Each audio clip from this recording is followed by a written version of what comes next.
Good afternoon, everyone, and welcome to our third Stop the Hate event, discussing health equity and racism's impact on public health. Before we get started, I'd like to run through a few housekeeping items so you know how to participate in today's event. First, all lines are on mute. If you are interested in receiving CLE credits, please be sure to reply to the poll questions that will pop up sporadically during today's program. Also, if you have any questions, you will have the opportunity to text them in to today's presenters. Please type your thoughts into the questions pane of the control panel. You may text them in at any time during the presentation. We will collect these and address them throughout the Q&A. Similar questions will be combined, and inappropriate or offensive questions will not be announced. And please, due to time constraints, please keep all questions on topic. And then if you experience any technical difficulties at any point during our presentation, please try to explain your problem through the chat feature, and we'll try our best to address and help you through the issue. Lastly, we're recording this town hall, and the video will be available on our YouTube page within 24 hours. Please subscribe to New Jersey OAG and Civil Rights NJ on YouTube, Twitter, Facebook, Instagram, and Flickr for the latest updates on news, information, and resources from both offices. And now I'd like to hand things off for our introductory remarks to the Chief of Staff for the Division on Civil Rights, Aaron Williams.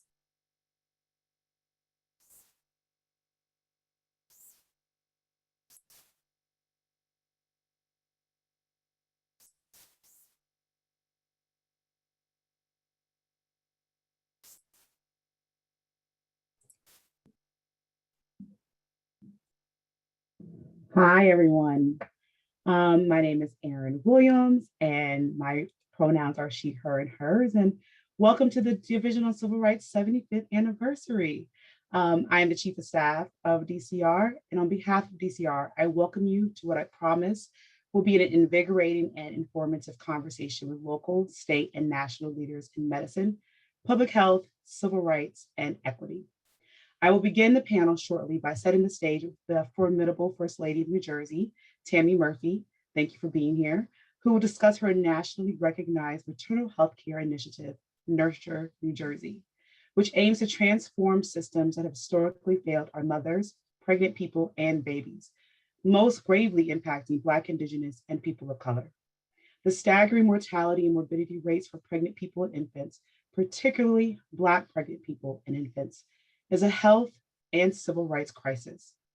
We greatly appreciate the First Lady, the Governor, and all of your teams for using your platforms to bring additional awareness to these issues. But before I continue to introduce the First Lady, I want to take a moment to recognize the many lives that have been lost or devastated by the maternal mortality crisis, the dual pandemics of racism and COVID-19, as well as any other lives that have been taken too soon because of inequities or injustices perpetuated in healthcare settings or any other system. Please join me and take this moment to think of them. You will be muted, but I also invite you to say aloud any names that may come to mind. So we're going to take a moment, just 30 seconds of silence, where I will bow my head. I will personally say aloud some names that are on the top of my mind, and again, invite you to do the same.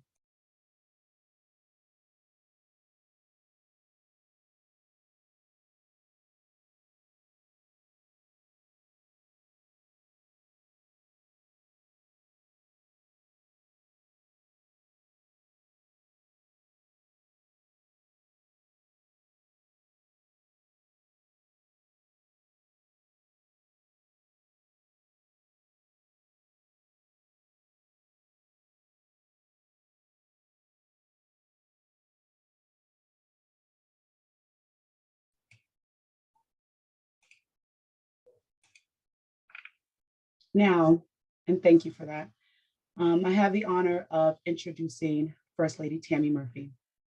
New Jersey First Lady Tammy Snyder Murphy is a native of Virginia and a graduate of the University of Virginia with a BA in English and Communications. I have the same degrees.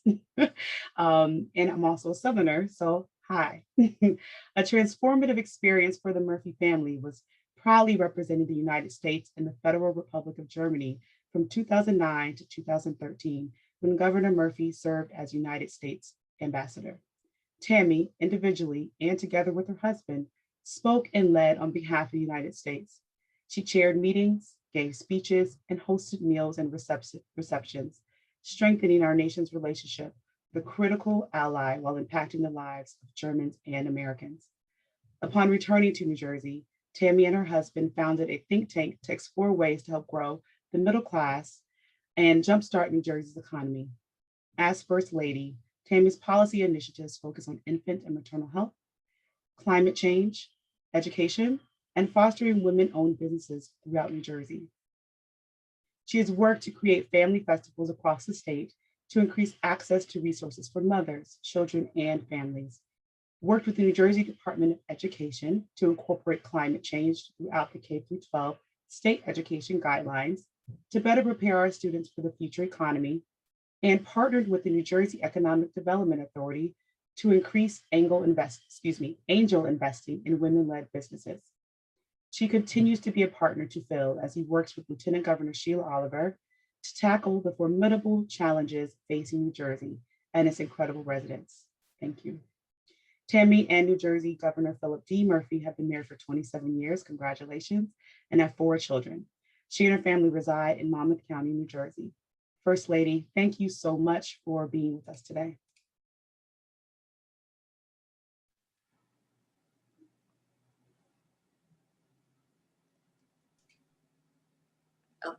Uh-oh. Uh-oh. Okay, I can see you.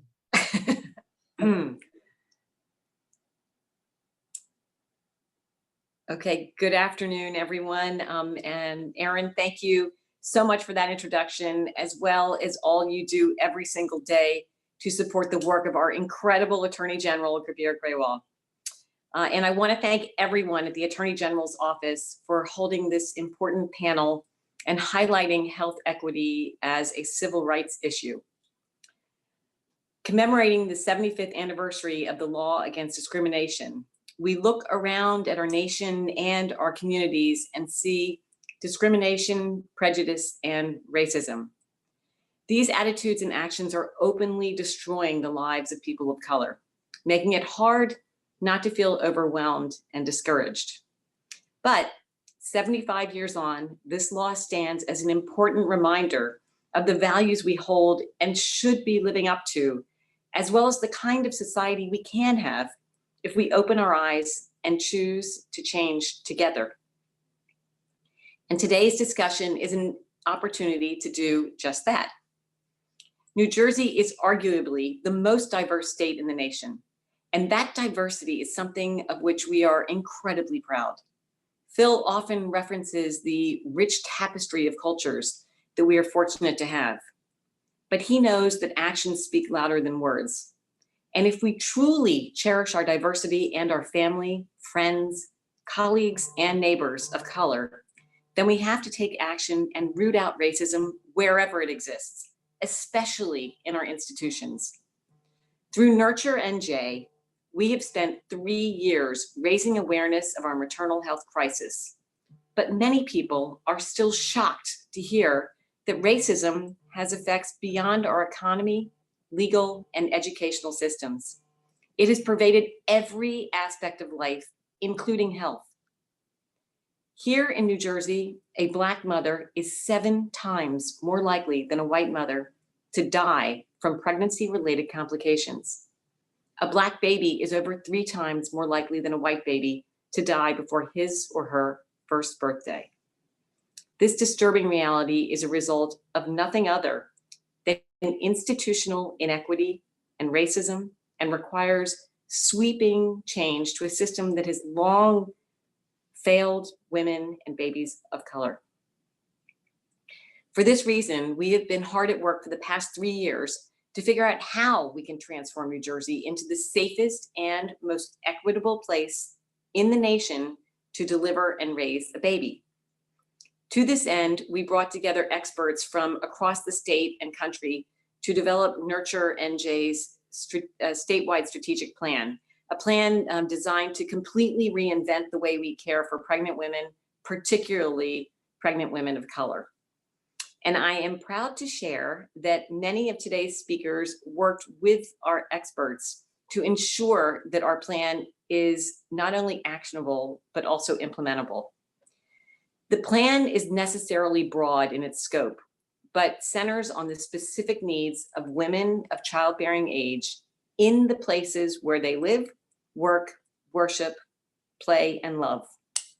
The plan increases prenatal care and support for women of color, creates a maternal health research and innovation center, and it makes broad reforms aimed at dismantling the structures that for generations have prevented women of color from living in environments that provide the opportunity to simply be healthy. We've already begun implementation of this plan through the governor's proposed fiscal year 2022 budget across a number of initiatives. The governor included $8.5 million in funding to become one of the first states to extend Medicaid coverage for 1 full year after delivering a baby. Because, as we all know, continuity of care matters. And women need medical care well past delivery to address recovery, complications, family planning, mental health, and more. Further, the governor provided $19 million for the Reproductive Health Care Fund, which will ensure that our undocumented mothers are being provided prenatal, delivery services, and contraceptive care. We must ensure healthcare access to all women across our state. And because we also know that housing is a critical issue, if not the most critical issue, affecting the health and well-being of mothers, funding is included for the State Rental Assistance Program to develop a pilot for housing support with targeted wraparound services for eligible New Jersey pregnant moms. And finally, the budget also earmarks funding for a landscape analysis of our birthing workforce and infrastructure, as well as services to combat the primary social determinants of health. Furthermore, it allocates funding for a doula registry so we can continue to support, develop, and sustain our growing doula workforce. The budget takes a holistic approach to maternal and infant health, from housing to health insurance to workforce development. And not to mention the work we've included in our previous budgets to implement implicit bias training in our 49 labor and delivery hospitals and federally qualified health centers across the state and ensure Medicaid coverage for community doulas. The changes that we have made and will make in the future are just the beginning. The Nurture NJ strategic plan focuses on tackling all our social determinants of health, whether it's increasing utilization of WIC or whether our partners to support our incarcerated mothers. The work that went into developing this plan and the ongoing implementations of these recommendations reflect an ongoing pattern we have seen over and over again across our state this past year. From our youngest residents to our federal, state, and local governments, to our business community, and more. New Jerseyans want to take care of one another. And there is no doubt that this issue is also a part of the national reckoning on racism that we have finally been facing together as a nation. In New Jersey, we are ready to make real changes that do more than make small improvements here and there. We're seeking not just equality, but equity. And as we work to implement the recommendations of our plan, we will be doing so together with a wide spectrum of partners.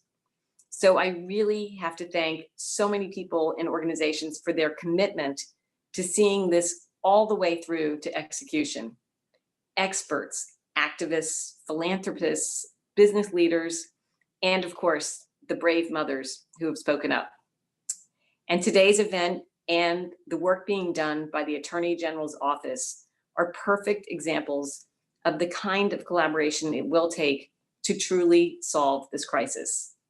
Seeing the long list of organizations represented here today, the Department of Health, the Trenton Health Team, the College of New Jersey, University Hospital, the Robert Wood Johnson Foundation, all working together to raise awareness on this issue and understanding it as a civil rights issue reinforces my belief that we are ready to come together to solve this crisis. This issue hits home for everyone, and because solving this crisis requires such sweeping change, there is a role for absolutely everyone in its implementation. And the best place to start is often in our own families, networks, and communities. It's only through listening closely and lifting up stories and experiences that we can begin to make the transformational change needed to truly solve this crisis. After 3 years of work, we see the stars beginning to align. And with your help and commitment, as well as the commitment of those across the state, I know that we together will make New Jersey the safest and most equitable place in the nation to deliver and raise a baby. Thank you so much for having me, and have a great panel. Thank you again, First Lady. And now let's get to the meat of everything too, right? So I'm happy to briefly introduce our moderator for today, Nation Hornsby. He's an assistant commissioner for the Division on Community Health Services in the New Jersey Department of Health. He oversees the Community Health and Wellness Chronic Disease Control and Prevention Services Unit and the Office of Primary Care and Rural Health and Oral Health Services, and has served in a number of roles informing other government agencies and elected officials on issues related to health, education, urban affairs, and engagement of faith and community-based organizations. And unsurprisingly, Nation's educational background and interests include multiple distinguished degrees and accolades in political science, health, and law, further establishing why he's the perfect person to be moderating this panel. And if you want to learn more about Nation or any of the speakers, please check the chat box for our bios. Nation, please take it away.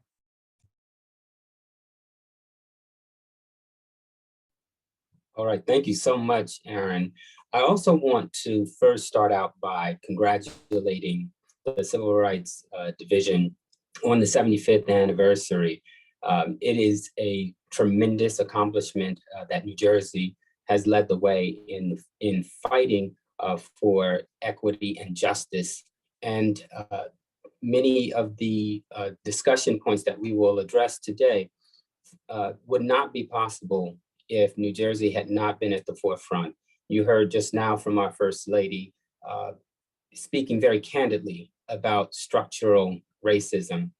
And it is not possible to engage in the fight for equity without first acknowledging the landscape. And so I just want to congratulate you all.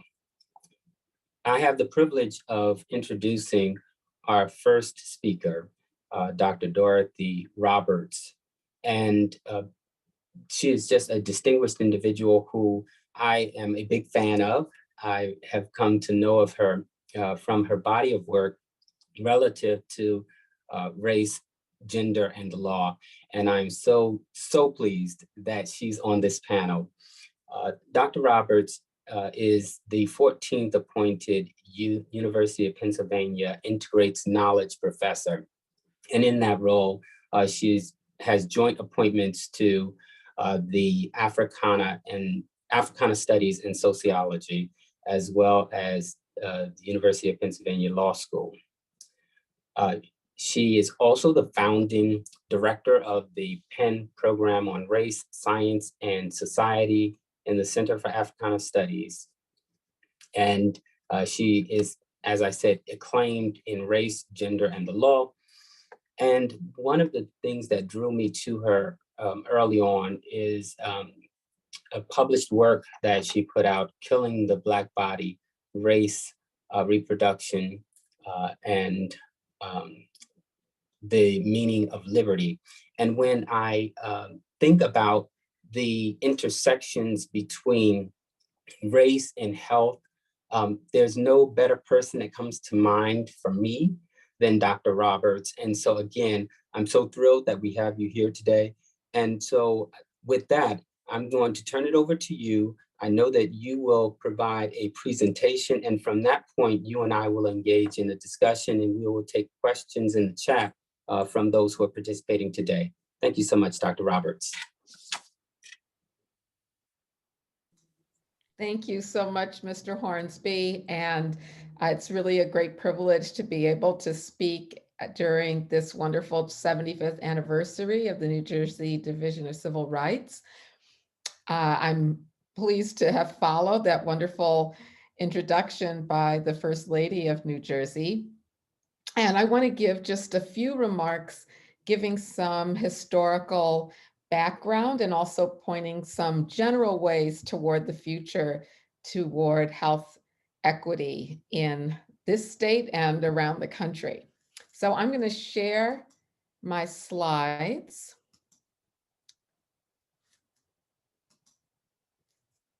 Put that in. And do those look okay? Somebody give me a thumbs up or a okay that they're fine. All right, I'm going to keep going. Looks good. Okay, thank you. So we can think of so many health inequities in the United States that have been super present lately. The First Lady mentioned one, the huge disparity in maternal mortality and infant mortality in New Jersey and across the nation. Another that has been in the news is the racial disparity in COVID-19 deaths. Across the nation, Black people have been 3 to 4 and even more times more likely to die from COVID than white Americans. And there's been disputes about why that is, with some people arguing that there must be something innate in Black people's bodies that cause us to have these poor health inequities, and others who've pointed out to the gross structural inequities that affect people's health. I like the way that Kamara Jones, the former president of the American Public Health Association and an important health researcher for a long time, put it, that racism, not race, is a risk factor for dying of COVID-19. And she pointed out that it's both the vulnerability that Black people and Latinx people and Native people in this country have to getting infected because we're more likely to be in frontline jobs without adequate protection, jobs like a nurse's aide in a senior living facility, and also the fact that once infected, people of color are more likely to have already chronic illnesses, also resulting from structural racism, from employment discrimination, residential segregation, living closer to poor, toxic environments, not having access to adequate food, having less access to high quality health care. So where does the idea come from that there is something innate in Black people that causes these inequities when we can see how social determinants of health have caused them? And I just want to talk a little bit about the history of these ideas about race, because I think they're important to understanding why we haven't made more progress in ending health inequities. So the idea that human beings are naturally divided into races comes from the 1600s and 1700s, an idea that was invented in and putting people into biological hierarchies. And it was invented in order to explain away racism. An example of that is Thomas Jefferson, who explained why Black people couldn't participate in the new democracy he was creating based on equality and liberty and tolerance and freedom. How could it be that you could enslave people while you were promoting these liberal ideas? And he explained that it was because nature had created differences between races, and that's what was a powerful obstacle to emancipation. This idea that there are natural differences between people of different races that cause them to have different health outcomes has been perpetuated in medicine. And the idea of the racial concept of disease, that people of different races have different diseases and experience common diseases differently. An example of someone who promoted that idea was Dr. Samuel Cartwright, who trained at University of Pennsylvania Medical School in the 1850s and, well, in the 1800s, late 1800s, in mid 1800s, and then in the 1850s, he became returned to the South where he was a doctor, and he promoted the idea that Black people had lower lung capacity. And that was why they had to be forced to work by white people in order to be healthy. He also said he discovered a mental disorder called drapetomania that caused Black people to flee plantations and that they needed to be captured and put back to work to be healthy. So this idea that there are these deep differences in biology that cause health inequities goes all the way back to the time of slavery. But it's also embedded in current medical practice and ideas about bodily differences. Uh, One example of that is the way in which health differences are presumed and embedded automatically in some medical technologies.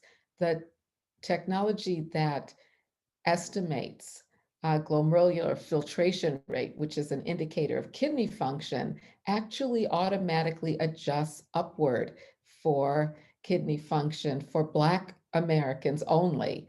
All other human beings get a different number, and that's because of an assumption that Black people's bodies work differently, and therefore there's this automatic upward adjustment of the amount.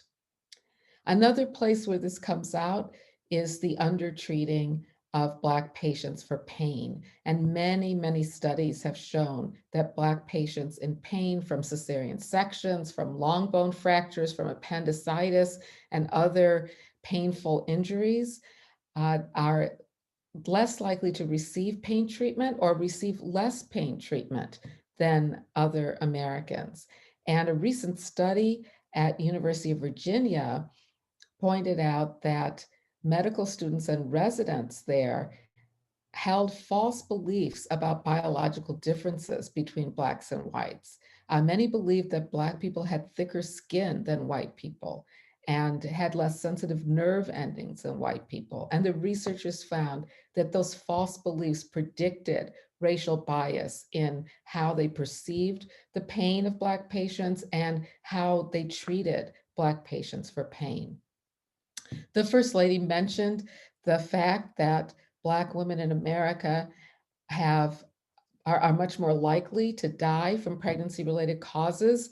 New Jersey's rate is even worse, and maternal deaths in the United States are actually going up, unlike any other so-called developed nation in the world. And I was very happy that the First Lady pointed out that this is because of structural racism and needs to be addressed that way.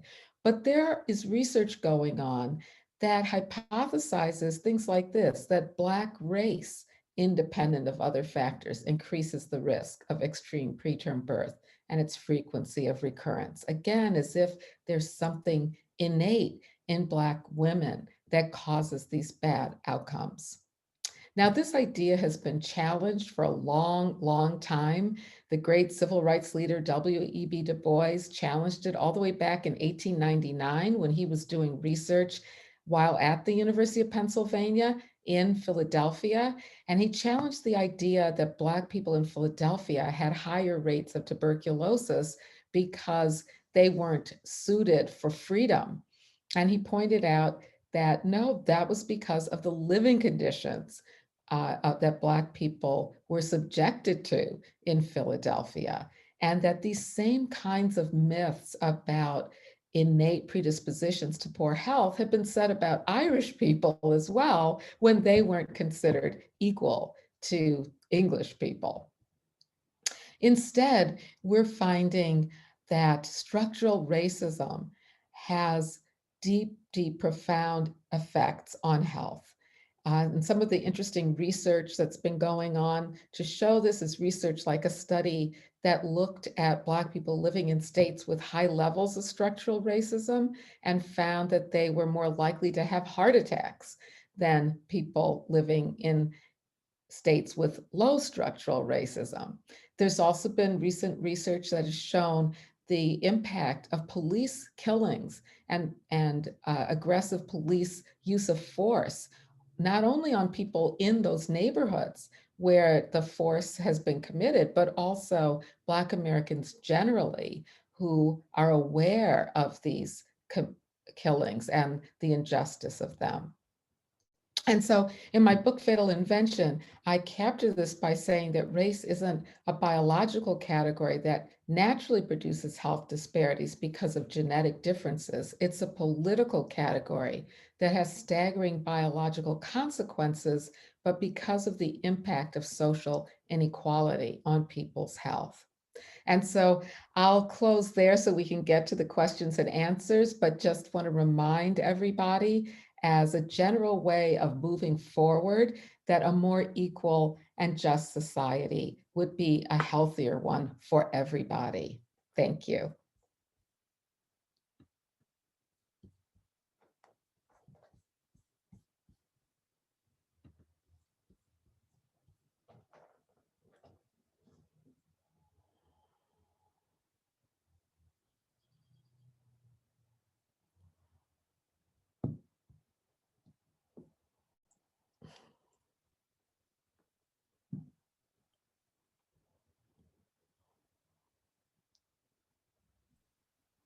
All right, Dr. Roberts, and I apologize for the delay. I was trying to activate my mic to be able to. First, thank you. That presentation, though succinct, was very powerful. It gave us a lot of background on the history of the structures that we are talking about today. And it is helpful to understand that background with any discussion that we would have on this topic. And so one of the first questions I have for you is that there's been so much discussion around Tuskegee experiments and other examples of mistreatment, maltreatment of people of color, and that it has had an impact on the mistrust of people of color, but not only an impact on the mistrust, but it has also been just a clear example of the type of racist behavior that has been baked into systems here. And so what is some of the potential challenge, though, in seeing racism as a historical exercise in the face of what we're seeing today? Mm-hmm. Well, as my presentation shows, I think history is really important to understand how we got to where we are today, and to identify some of the ideas and practices that continue today that were actually originated during the slavery era. I think it's very important to understand the way in which many of the ideas about race, many of the practices of racism have been built into not only our healthcare systems, but our law enforcement, banking, housing, all of these ways that we continue to see racial inequity in the United States. But it's a mistake to think that the reason why Black people may be skeptical about engaging with the healthcare system today is simply because of a fear of past racism. That makes it sound like we're irrational, that we have these irrational fears that, and if only we can be convinced not to be so fearful, the problem would be solved. When in fact, the relevance of history is to understand how current structural racism, how current biases in healthcare affect people today. And so it's not so much because Black people are thinking about the Tuskegee experiment that they may be skeptical. It's because of the experiences they're having right now, which we can link to the Tuskegee experiment. That's how we need to think about it. What are the structures today that are impairing people's health. And to understand those structures, it's helpful to look at how we got here, but we don't stay in the past. We have to understand what the challenge is today. I also want to say that current studies are pointing out that Black Americans actually aren't any more mistrustful than other groups. We may have reasons to be distrustful, but other groups of people, there's lots of people afraid of vaccines who have all sorts of theories about it that are even, aren't even well-founded. So we also have to be very concerned that Black Americans who want the vaccine will have access to it. And so I find that a lot of the talk about Black people's fear and mistrust is misplaced, looking at the past instead of looking at the current, and then also sometimes blaming Black people for not getting the vaccine when actually it's not because they don't want to, it's because they don't have access to it. And so I'm glad you asked that question, because I think it's really, really important to clarify these things. And also, and this is a theme in my brief presentation, to get rid of the stereotypes, the racial stereotypes that still fuel so much of public policy, and really look at actual structural racism, not stereotypes about people's attitudes and behaviors. Well, thank you. And your point regarding some of the systems that are built into our society. It leads me to another question. So what has your research revealed about the depth and breadth of issues that we must tackle in order to achieve this lofty goal of a system where it is equitable for all? Yeah, well, in my brief remarks, I tried to highlight three contributors to health inequities. The very ideas and notions about biological differences between bodies that sometimes blame some kind of innate biological cause instead of looking at structural racism. So I think our very ways of thinking, that's something that we have to address. And then the structural forces that are the actual impediments to good health. And I just mentioned some of them. Again, employment discrimination, lack of income, low wages, all of these caused by structures that discriminate against Black people and other people of color to be able to participate fully in the economy. And then segregated neighborhoods, that has been shown to have a huge effect on health inequities, because Black people in particular tend to be segregated in neighborhoods that have high rates of poverty, and also have been assaulted by all sorts of factors that are bad for your health, like violence, including police violence, toxic factors, being near highways or toxic waste dumps that produce polluted air, lack of access to high quality nutrition, no good grocery stores in some neighborhoods where that sell at an affordable price healthy food, housing insecurity. All of these are contributors, and I haven't even mentioned yet lack of access to high quality healthcare. So all of those are contributors to poor health. And then the final I'll mention, which I pointed out in my remarks about the undertreatment of Black patients for pain, is the implicit or explicit bias that many healthcare professionals continue to have, that leads them to treat Black patients and other patients of color with less care and concern than white patients. And that is a contributing factor as well. I don't think we can focus solely on one. So that's why I don't think just anti-racism training is enough. We also have to address the ways in which racism is embedded in our structures.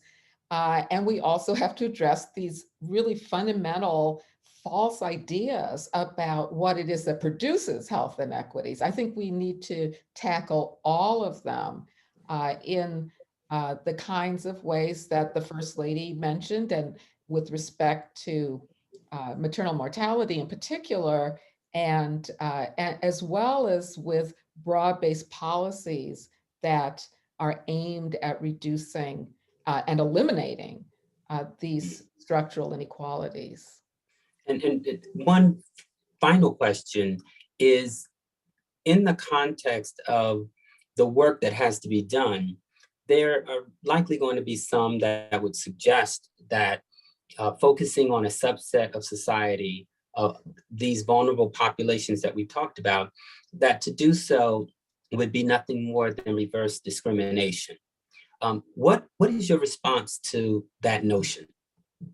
Well, addressing the health needs of a population that's been made vulnerable to poor health because of long-lasting structures that continue to exist doesn't discriminate against people who've had the privilege of good health. That's not a form of discrimination against them at all. They can continue to have the benefits that they have. All we're saying is let everybody share those benefits. And the other point I would make is that lots of research shows that the societies that are healthiest, the nations that are healthiest for everybody, throughout the spectrum, and in most of these societies, there isn't the kind of deep inequality we have in the United States. But everybody in societies that have less inequality are healthier. This is why you go to a more equal society. Let's just pick Sweden, for example. That seems to be a common one to point out to. But everyone in that society is healthier. They spend far less money on healthcare than we do in the United States. And they get a better outcome for their investment. And why is that? It's not because they have smarter doctors, are doing more research. It's because we know that a more equal society produces health benefits for everybody. So not only is this not discriminating against the most privileged people, guess what? Your health is actually going to improve if you end the inequities that are a huge health burden on the least privileged people in our society. Dr. Roberts, I can't tell you how much I appreciate you taking the time to have this discussion with us today. You are a fan. I mean, I'm a fan of yours, and I have been for the longest. And I just don't, I think that this discussion could go on and on forever, but I do know that you have commitments. And so you are going to be heading off to those commitments. But thank you so much for taking the time today on this very important topic during the commemoration of the 75th anniversary here of the Civil Rights Division. And I thank you for setting the stage for the remainder of the panel discussion for the other panelists that will be joining us. Thank you. It was my pleasure. And I'm again honored to be able to participate in this 75th anniversary. And sorry, I can't attend the rest. I'm teaching a group of Africana Studies graduate students in a short time. So, but I wish you all the best, and I'll be looking out for all the great work that the New Jersey Division of Civil Rights is doing to end health inequities. Take care. Thank you. Take care. Bye-bye. And so with that, we are going to transition, and we have wonderful panelists that will be joining us for the remainder of the discussion.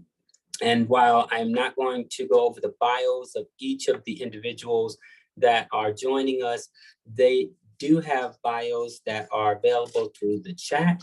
And so I will just provide you with their names and their titles, their respective institutions that they work for. And so first we have Dr. Brenda Seals, who is at the College of New Jersey. She serves as Associate Professor and Chair of Public Health Studies at the College of New Jersey. We also have Dr. Chris Purnell, who is Chief Strategic Integration and Health and Equity Officer for University Hospital. Welcome. We have also with us Greg Paulson, Executive Director of the Trenton Health Team. Welcome, Greg. We also have Thalia Sergiu, my colleague at the New Jersey Department of Health, where she serves as Deputy Chief of Staff.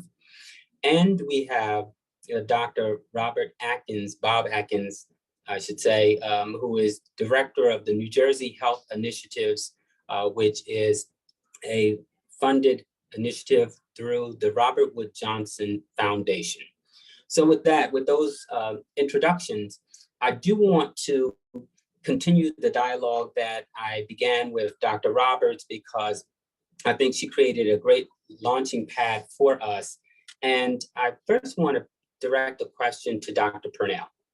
So Dr. Purnell, at University Hospital, it's the sole publicly funded hospital of its type, serving uninsured, underinsured, low-income, highly vulnerable populations in the state of New Jersey. What do you say is the role of an institution such as a hospital in addressing some of these disparities that we've been talking about? Thank you, Nishan, for that very excellent question, and for Dr. Roberts' illuminating presentation. I'm going to start with another social scientist and dean in the field, currently the dean at George Washington Law School, who radically changed my practice, my public health practice, and that's Dean Dana Matthew. And she says that hospitals should be hubs of racial healing.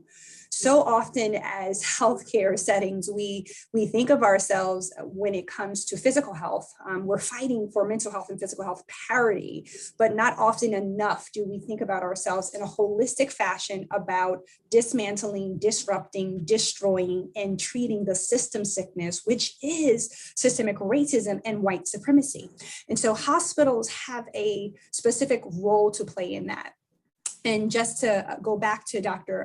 Camara Jones, so if I assert the premise that hospitals should be hubs of racial healing, Dr. Camara Jones, another prolific voice in this area that Dr. Roberts pointed out, says that racism impacts lives, particularly through three discrete exposures: differences in access to care, differences in quality of the care received, and differences in the life conditions or the exposures that either predispose negative health outcomes or can shape or influence positive health outcomes. So a hospital needs to think about, if I'm asserting or affirming that we are a hub of racial healing, what does that look like?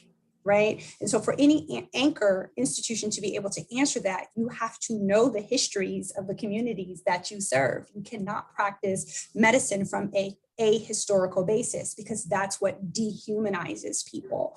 Not only their history, but their contemporary history, their day-to-day experiences, their lived experiences within society and within the system of care. So that is something that we are deep in University Hospital. We are shaped by the history of Newark, specifically because we are physically situated here. We are tied to the history of the city. We are tied to the history of the uprising in Newark. We are tied to the Newark Accords and the Newark Agreements, and communities advocating for and fighting for access to better lives.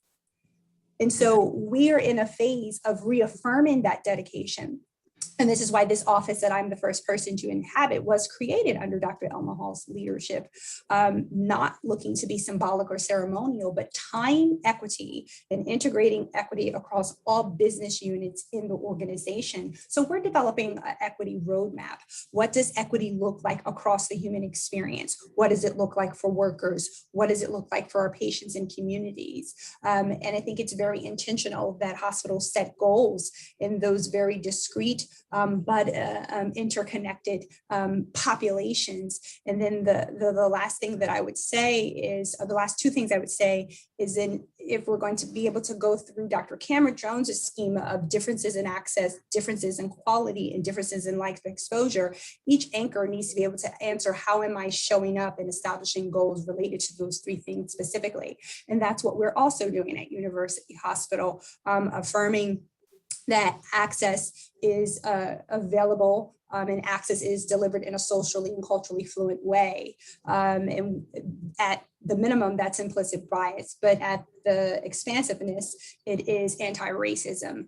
And it's those things that I just previously said. And then the very last thing, as an anchor, what can you do upstream? What can you do through stakeholder networks to collaborate and improve the social determinants of health that in a more majority way shape outcomes and life outcomes? Thank you so much. Greg, as the head of a private nonprofit organization that has at its core a mission of addressing issues on a regional level, can you talk about what you perceive as the role of the Trenton Health Team as a regional health coalition, and what that means to this fight to address health equity? Absolutely. And again, thank you to DCR for the invitation.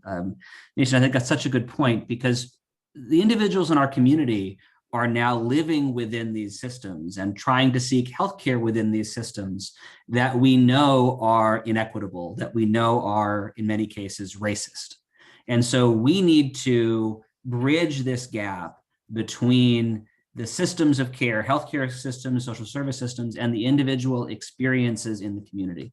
We do that a couple ways. We spend a lot of time trying to understand data, both quantitative data, a lot of health data, but also qualitative data, in capturing and lifting up the voices of our community members in ways that they might not have otherwise been heard.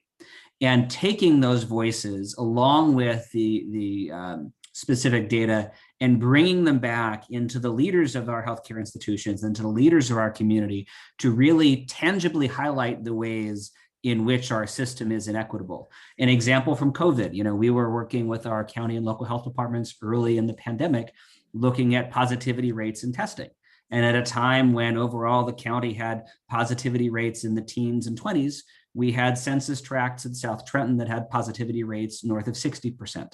And that was a predominantly Spanish-speaking Latino community. So really highlighting and bringing back out, and then starting to unpack and uncover, why is that happening in this case, and what interventions do we need to do? But that really gets to the other role that we have, because we are not going to change the system overnight, or perhaps even in a generation. So what do we do in the meantime to help individuals who are experiencing those inequities, who are experiencing the results of those inequities, the health outcomes, navigate these systems that are flawed and get better access to care, pursue better health outcomes, take advantage of the resources that may be available in a system, but not immediately accessible to them because of their life circumstances. So that's the role of community health workers, of our program staff that are out in the community, and of the direct interventions that are funded both with philanthropic dollars and governmental dollars to really try to bridge these gaps and overcome those barriers while we're working on the broader system issues. Thank you so much. You mentioned the philanthropic realm, and so we're going to drop in Bob in this discussion now because he comes from the foundation world where they are a funder. And Bob, if you could talk a little bit about the role that New Jersey Health Initiatives sees itself playing, specifically on the issue of racial discrimination, health equity. What is the role of these foundations that are out there, and how do you see your role in this time, in this era where we're seeing, especially given COVID and its impact on vulnerable populations, where it laid bare some of the issues of disparities, the social determinants of health? What is the role of the foundations? Thanks, Nishan, for the question and the opportunity to participate on this panel. Thank you to DCR for this. So I think you're asking a really good question that I think a lot of different philanthropies are asking themselves right now. Grant makers, what is their role in society? As we look at society that is undergoing all these racial and social injustice, a lot of it exposed by the pandemic, but a lot of it that was beforehand. And so I think a lot of what I think philanthropy, as it imagines itself in the 21st century, has to be around this question of how do we shift power? How do we kind of change the narrative by changing the narrator? A lot of times foundations found themselves sometimes at the front end, and we would impose ourselves into communities and say, oh, this is what we think you should work on. And I think there needs to be an acknowledgement within philanthropy that we don't live in the communities. At best, we can be an invited partner to come to the table to help facilitate these conversations so communities can, by themselves, look at issues of social justice as they think about what's happening within housing, what's happening within education, what's happening within law enforcement. I think that's what we're seeing, and that is really the role we've tried to play with the New Jersey Health Initiatives, which is a statewide grant-making program of the Robert Wood Johnson Foundation, and thinking about how do we not tell community what, and I'm looking at Greg. Greg knows that we really think about, we're not going to tell Trenton what Trenton needs. We really want to think about how can we help to facilitate the conversation in Trenton and create that so we get as many different voices at the table, because we know in that diversity of voices, that's when we really are able to leverage assets and build trust, which is so central in what we're doing as grant makers, and as we think about building and sustaining more healthy and equitable communities. And so that's really at the heart of where I think philanthropy is going. I think NJHI is really privileged to be able to advance the foundation's priorities, and at the same time, try to make sure New Jersey is the healthiest state. I appreciate that. And Dr. Seals, when we look at the preparation of public health professionals for this work, because it's not the work of healthcare provision, but as public health professionals, it's around addressing and tackling some of these challenges that have been discussed thus far. What do you say the role of universities, colleges, and I want to say that I'm referring to the community-based, the county-based colleges, all the way up to the graduate level education programs. What is their role in addressing the preparation of individuals to engage in this work? We don't hear your sound.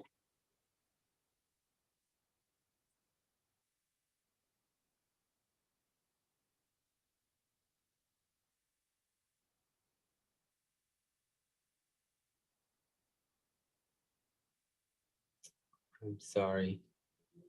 I'm still not hearing Dr. it. Seals, you're unmuted on our end. You might want to check the mute on your computer outside of Zoom, maybe within the function of your computer.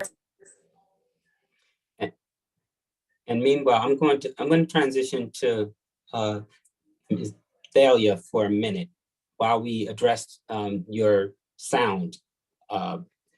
So Thalia, you and I work together. We've worked together for a minute now. And this pandemic has, as I said earlier, laid bare some of the challenges.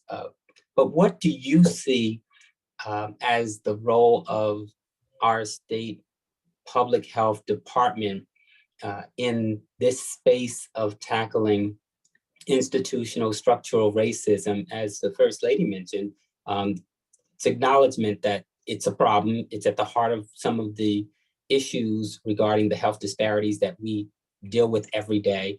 So what is our role at the department?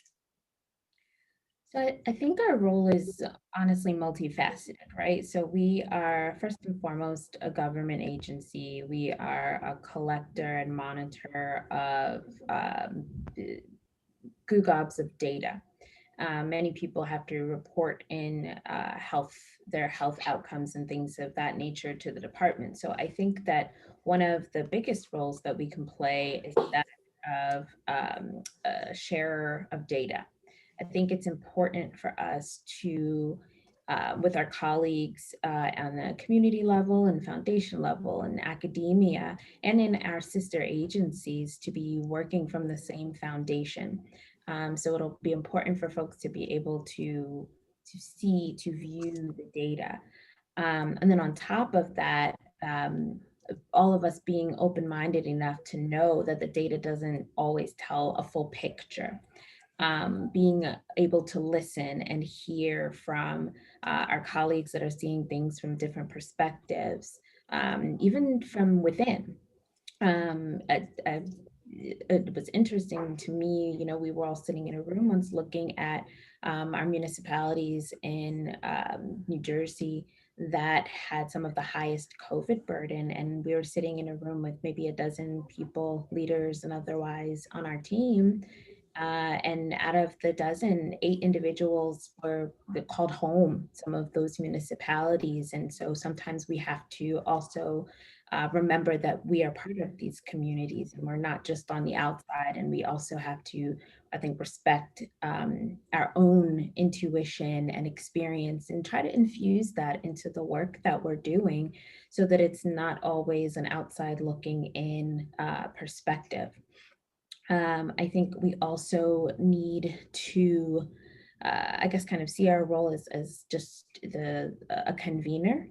Like I said, a listener. We do serve in a regulatory capacity in some instances, so there's a fine line sometimes with what we can and cannot do, but listening to what people are seeing on the ground and making sure that our regulatory practices are keeping, I think, in touch with what is actually going on is also something that's really important, because if we have things on the books that are not necessarily applicable or to current day or I think maybe even a little bit scarier, are connected to things that are just untrue. I think about some of the things that were presented earlier that were, treated as fact during those times. And some of them are still prevalent and within places. So just being also mindful of our regulatory practices, our behaviors, the guidelines that we set, and making sure that we are aware ourselves and also looking for any bias or information like that that could be putting us, I think, in just a really bad situation. So those are, I think, some of the pieces where the Department of Health can play a bit of larger roles. Thank you so much.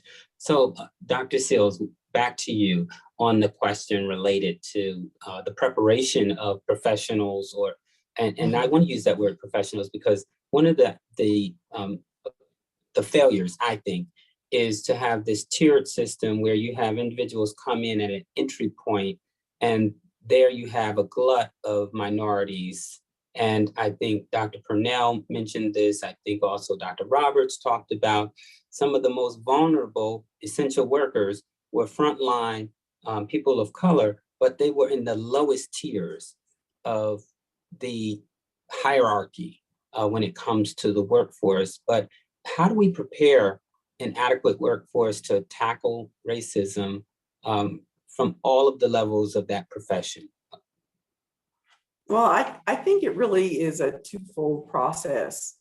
One is, working with the state of New Jersey, with the Trenton Health team and all of our partners across the state to make it really explicit what the data is and what the data shows. And that, we are living in a state that has deeply embedded structural racism.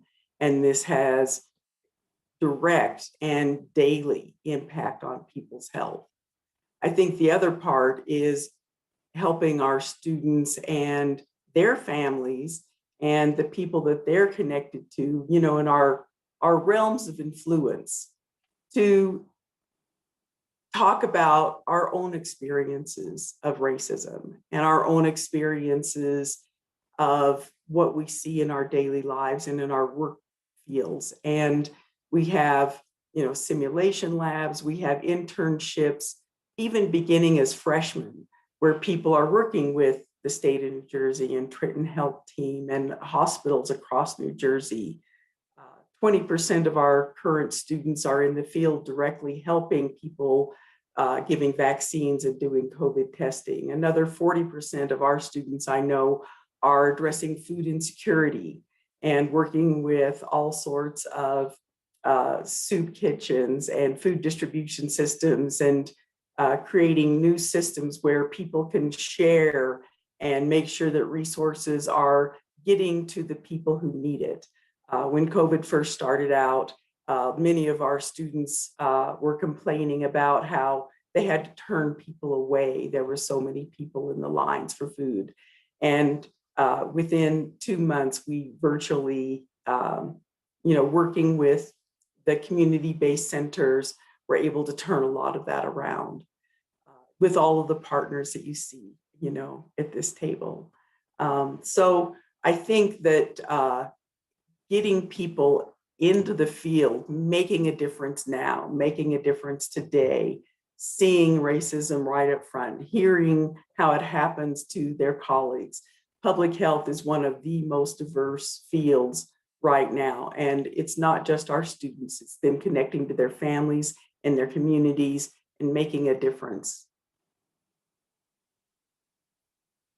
Thank you. So I understand that there are some comments coming in from the chat. And so I do want to know if some of our colleagues over at the Attorney General's office can pose a few of those questions or comments that have been coming out from those who are participating today, as I don't see all of the comments. And so if you could forward some of those or express some of those now to our panelists, that would be great.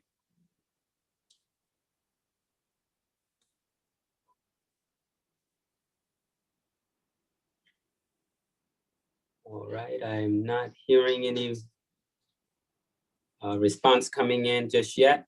I do have a few more questions that I do want to pose if those aren't queued up yet. And so, Dr. Atkins, can you provide an example of one of the efforts that New Jersey Health Initiatives that has funded that has tackled the subject of racism and health equity that you're particularly proud of, that you funded and you were able to see the thread line between funding that initiative, tackling the specific health inequity, and the outcomes that have resulted? Yeah, no, thanks for the question, Nation. I think a theme.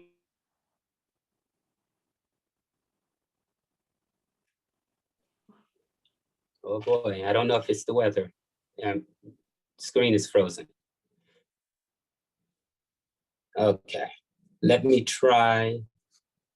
Apologize, sir, but let me try Dr. Purnell. I know that you are very much involved in a lot of the efforts there in Newark, and as an inaugural leader in this role, what is the order of priority? Because there's so many issues to tackle. What are some of the highest priorities for you, and who will you need at the table in order to meet the challenge of the time? Excellent question. So of course, I would say one of the most timely priorities is around COVID-19. And we can't ignore that because of how COVID has disproportionately devastated Black and Brown communities.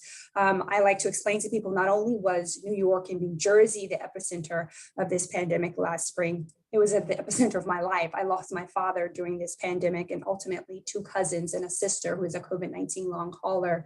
So it is the responsibility of all stakeholders, whether those are stakeholders in health or healthcare, or those are stakeholders that are governmental, or stakeholders that are community-based, to say, what is my awareness of the conditions that have ripened the devastating impacts of this pandemic on Black and Brown communities. And oftentimes those are those upstream factors, those factors related to housing, those factors related to baseline chronic health decisions, which are rooted again in the social determinants of health. So we here at University Hospital, and we here more broadly in the city of Newark, we're thinking through interrogating the systems that get people safe and keep people safe.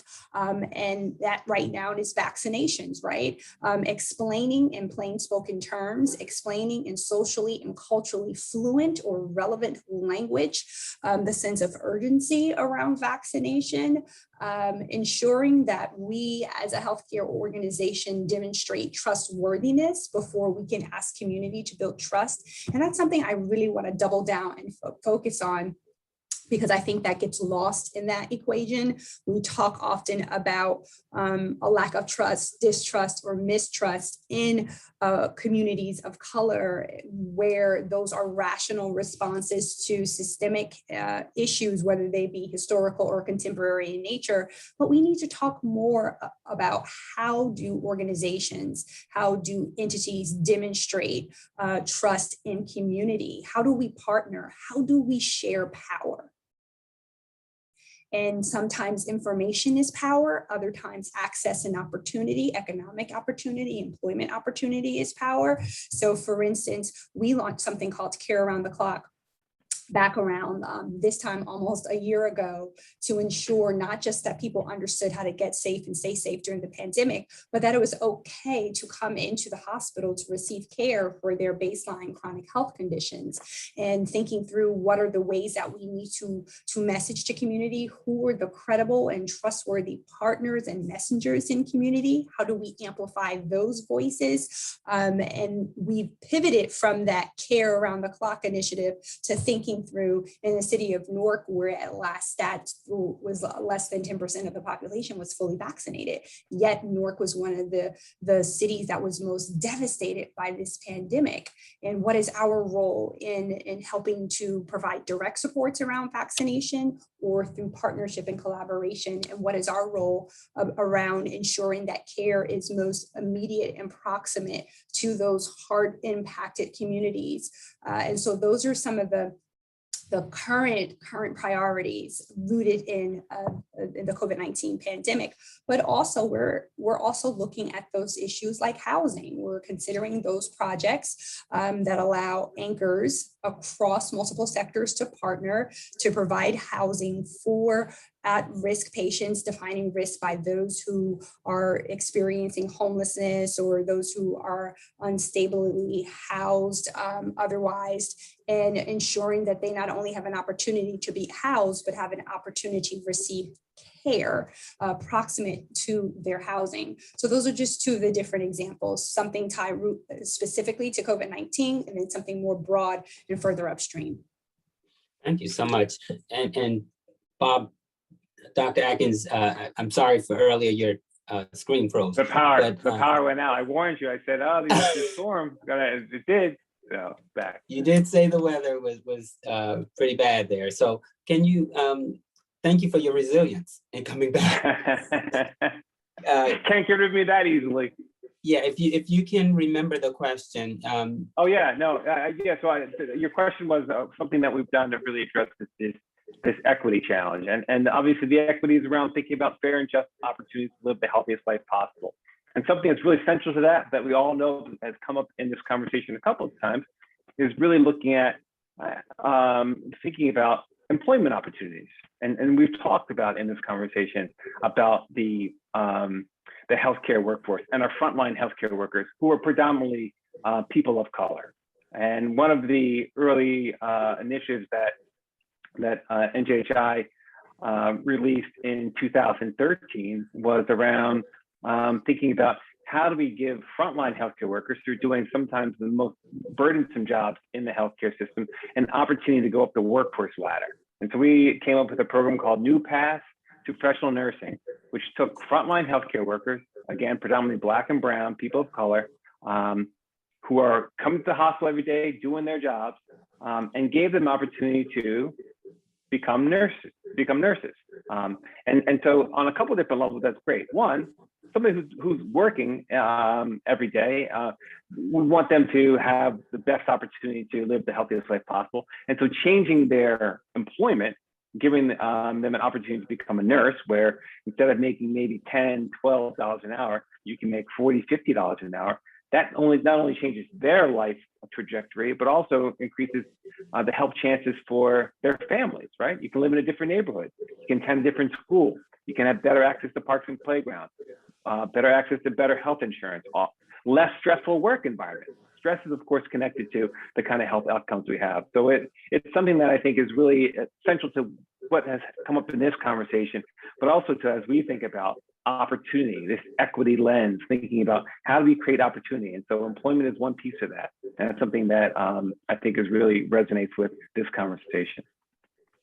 Thank you. And Dr. Sills, if you could talk about what we've learned from COVID-19 that may help to inform innovative approaches that we hadn't thought about before, but given what has been, again, laid bare by this pandemic, what are some ideas on how public health could be different than what we've been doing up to this point?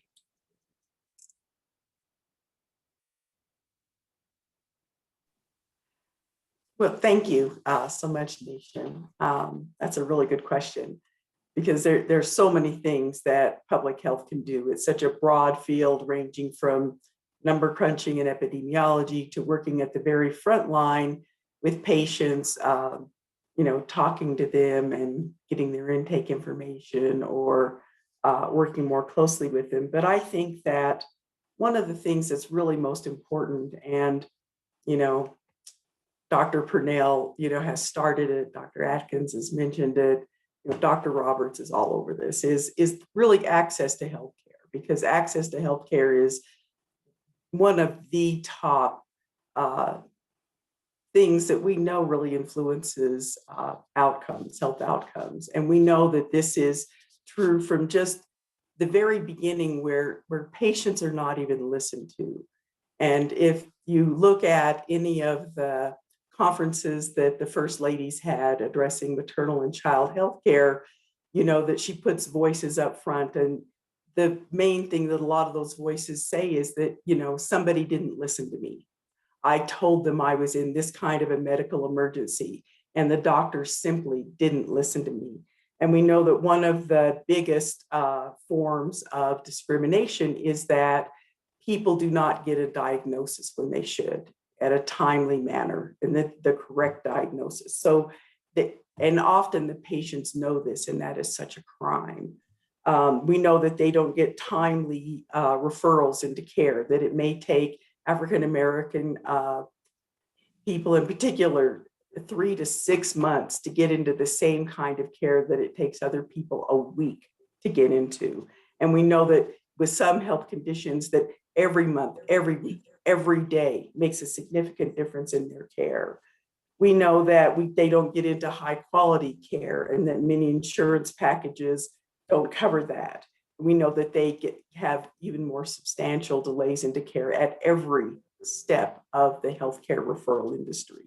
So, from my perspective, I think that we really need to be pushing for a public option addition to the Affordable Care Act.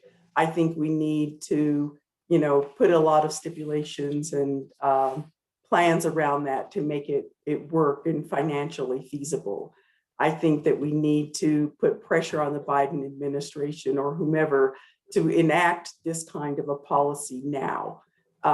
They could do it through executive order. They could, even put a stipulation on it until it could be enacted through Congress. But given everything that the past administration did through executive orders, I don't see any reason why we should wait to have a fix to our insurance policies that would primarily affect Brown and Black and people who are not considered full-time workers. That really needs to be the heart. And if I was proud of one thing that I had done in the past few years, it was part of the initiative for maternal and child health, where we really brought forward through focus groups and quantitative data the voices of women who said, as a part-time worker, I don't have access to healthcare. I don't have access to timely healthcare. And that's what I need for my health and the health of my babies. And COVID-19, is a stark example of that and how it affects communities of color. Thank you so much. Thalia, given the fact that the determinants of health present with barriers to such things as stable housing, adequate and nutritious foods, transportation, high quality education. And we've talked about a myriad of issues here. What is the role of the Department of Health in helping to address these long-standing community and societal issues? Yeah, thanks for that question. And I think kind of piggybacking off of what some of my colleagues shared, one of the things that we're doing is starting internally. Our team is putting together an implicit and explicit bias training for our Department of Health staff. I think it's important for us to take a step back before we're trying to run out and fix the world, to make sure that we've got our own house in order, because our team members are the ones who are taking these calls and reviewing people's applications for certain services and supports, and doing a lot of these things. And so we first need to take a step back and make sure that we are not being motivated by our own implicit or explicit biases. So I think that's one of the first steps in our kind of journey forward in doing what everybody else is doing, frankly, and reimagining our role. You keep saying this, but I have to say it again, COVID has laid bare just the woeful inequities in our public health ecosystem and in our healthcare system. So it's extremely important for us to be honest with where we stand as an organization. And I don't think that the Department of Health or any other organization, frankly, is going to be able to move forward successfully to accomplish these missions until we start there. So I'm glad to hear that so many of my colleagues are doing that as well. I think another focus for us is even reimagining our existing programs, our existing grant programs, the structure of them, having some flexibility, allowing flexibility for our grantees if they see something while they're on the ground to be able to respond to it and maybe not have such tight limitations within the deliverables so that we can be agile as a community, as a state in addressing things as they come up. We've also been, I think, partnering with some of our sister agencies. I mean, you mentioned housing, you mentioned education, transportation. I'll add another one on there, climate change and environmental justice. We have been participating recently with our colleagues in the Department of Environmental Protection to really discuss and think of ways forward of how all of these things affect health.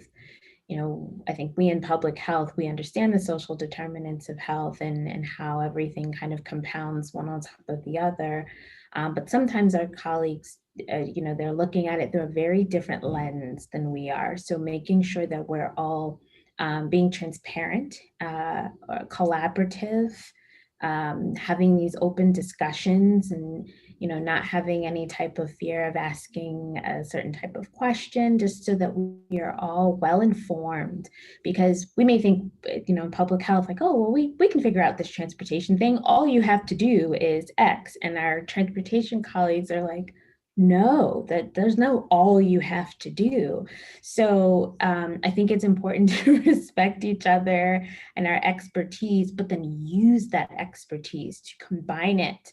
I might date myself, but I'm going to make a Captain Planet reference. You know, our power combined, you know, we can make meaningful and sustained change. We really have to collaborate, throw the egos out the window, and really, I think, see our roles as bringing our respective expertise to the table and then sitting down and figuring out how we make this change together, because we didn't get here overnight and we're certainly not going to fix it, you know, by next week. So we also, I think, need to be patient treat ourselves and each other with a little bit of grace, and realize that we're in it for the long haul, A, and I think B, that we might be laying the foundation for some things that are going to happen that, we might not see the fruits of this labor until long after we're gone or out of these positions or retired, and it's another generation taking over, and that's okay.